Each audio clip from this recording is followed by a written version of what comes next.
नाज़रीन, आज मैं आप लोगों के साथ दौरान हमल कौन से विटामिन लेने चाहिए और ये विटामिन हमारे लिए कितने ज़रूरी होते हैं, इस पर इंफॉर्मेशन आपको दूंगी। अगर आप मेरे चैनल पर नए हैं तो आप मेरे चैनल डॉक्टर ग़ज़ाला अदनान को सब्सक्राइब करें, लाइक करें, ताकि हेल्थ के रिलेटेड आपको इंफॉर्मेशन मिलती रहे। आज के टॉपिक की तरफ। आज के दौर में तमाम हामला फ़ीमेल कॉन्शियस होती हैं, वो बार बार डॉक्टर के पास जाती हैं। आयरन लेना है, कैल्शियम लेनी है। जहाँ पर आयरन और कैल्शियम लेना हामला फ़ीमेल के लिए इंतहाई ज़रूरी है, वहाँ पर विटामिन भी हामला फ़ीमेल को ज़रूर लेने चाहिए।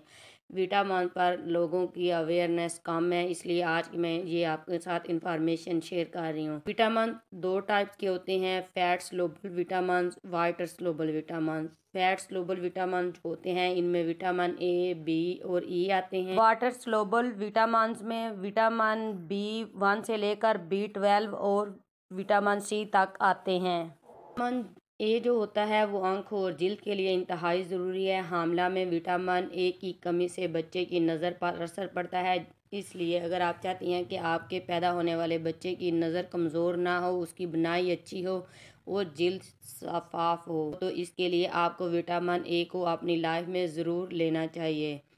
विटामिन डी हड्डियों की मजबूती, कैल्शियम के लिए ज़रूरी होता है। विटामिन डी की कमी से बच्चे की हड्डियां भी कमज़ोर होती हैं और बच्चा जो होता है माँ की हड्डियों से अपनी कैल्शियम सारी खींच लेता है, जिसकी वजह से थोड़ी सी उम्र बढ़ने के साथ साथ फ़ीमेल की हड्डियां जो होती हैं वो कमज़ोर हो जाती हैं और फिर उनको जोड़ों का, हड्डियों का दर्द होना स्टार्ट हो जाता है।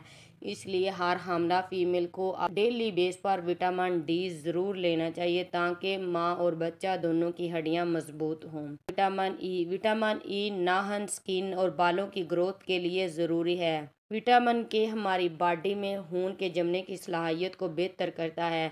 वो हामला फ़ीमेल जिनमें विटामिन के की कमी होती है, डिलीवरी के फ़ौरन बाद इनके बच्चों को विटामिन के का इंजेक्शन लगाया जाता है, ताकि बच्चे को विटामिन के की कमी ना हो। दूसरी टाइप के जो विटामिन हैं उनकी बात करते हैं, वाटर सोलुबल विटामिन में विटामिन B1 से लेकर विटामिन B12 तक सारे विटामिन आते हैं। हामला को विटामिन बी की कमी से बच्चे के न्यूरल ट्यूब के अफेक्ट बन जाते हैं, रीढ़ की हड्डी के अफेक्ट बन सकते हैं, इसलिए हामला को चाहिए कि वो विटामिन बी ज़रूर ले। इसके अलावा विटामिन सी जो होता है वो जबड़ों के लिए इंतहाई ज़रूरी होता है।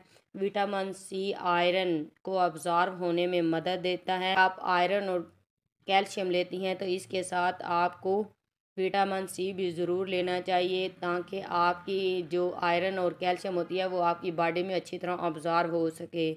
इन तमाम विटामिन को आप अपनी ज़िंदगी का हिस्सा बनाएं, ताकि आप हेल्दी लाइफस्टाइल अपनाएं। सब्जियां और फ्रूट्स को डेली खाएं, के साथ साथ रेड मीट, दूध, अंडे को अपनी खुराक में शामिल करें। हेल्दी लाइफस्टाइल अपनाएं। हेल्दी लाइफस्टाइल से आपको सारे विटामिन जो फ्रूट्स सब्जियों में होते हैं आपको मिलते रहेंगे। जब ये विटामिन आपको मिलेंगे तो इससे माँ के साथ साथ बच्चा भी हेल्दी पैदा होगा। जैसे ही आपको प्रेगनेंसी हो फ़ौरन आप अपना चेकअप करवाएं। फोलिक एसिड, आयरन के साथ साथ आप विटामिन भी ज़रूर लें, ताकि आप और आपके बच्चे को पैदाइशी विटामिन की कमी ना हो। उम्मीद करती हूँ कि आज की मेरी विटामिन पर इंफॉर्मेशन आपको पसंद आई होगी। आज की इंफॉर्मेशन आपको पसंद आई है तो आप इसके रिलेटेड कोई भी सवाल हो जो आप पूछना चाहें कमेंट बॉक्स में कर सकती हैं। नेक्स्ट मिलते हैं किसी और इंफॉर्मेशन के साथ। अल्लाह हाफिज़।